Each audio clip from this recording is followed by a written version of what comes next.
Napakaganda talagang pagmasdan, lalo-lalo na pagka ganito karami ang bunga ng inyong malunggay. Ito kasi yung gulay na magdadala sa'yo sa mahabang buhay.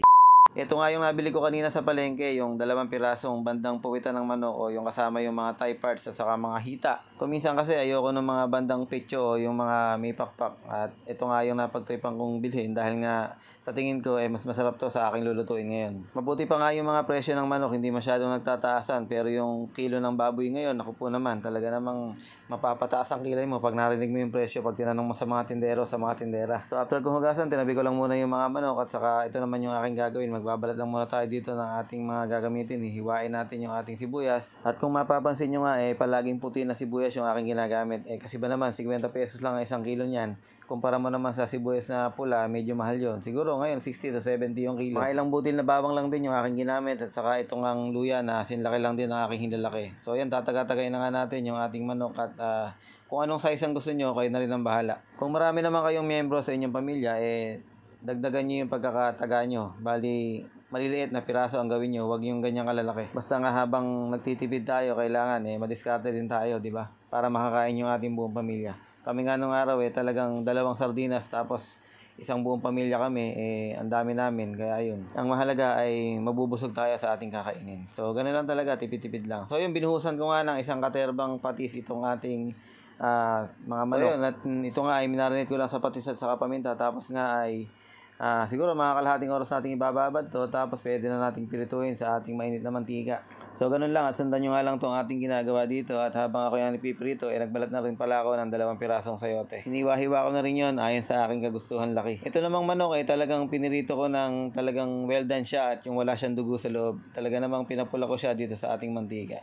At ito nga yung ating kukuhanan ng malunggay, yung taniman sa likod ng aking ama, na talaga namang maiinganyo ka pag kukuha ka ng malunggay sa dami ba naman ng bunga. Kung talagang nagtitipid ka nga lang, meron kang malunggay, meron kang kamote, meron kang kamatis, saka yung bagoong isda, sapat na yon.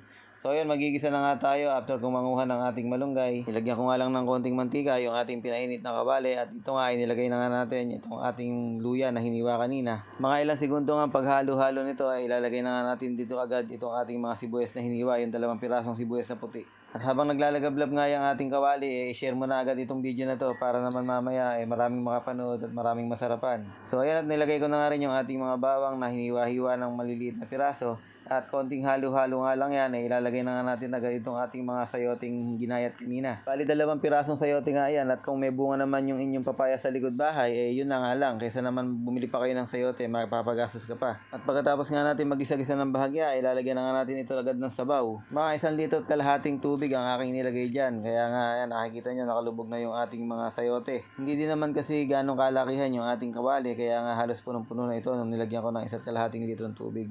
At ito na nga, nilalagay na nga natin yung manok after kung mailagay yung siling panigang. After nga pala natin ilagay yung manok, lalagay na nga natin agad yung ating mga pampalasa. At kung naghahanap nga kayo ng lasa ng native na manok na tinola, subukan nyo tong ginawa ko na to. Dahil yung manok na 45 days, magiging lasang native talaga pagka ganun ang ginawa nyong proseso. Basta kailangan medyo maraming patis at lagyan nyo nga ng paminta, doon nyo ibabad yung inyong mga manok. At siguradong manunuot yung lasa niya at sasarap ang inyong tinola. Kasi nga naman, sa 45 days na pag-aalaga ng manok o yung iba nga 30 days lang, inaanin na, halos sisiw lang yon. Kaya nga dapat, malasang malasa yung manok. Kasi ang native chicken, talaga namang matagal bago natin katayin, inaabot ng almost 1 year, di ba?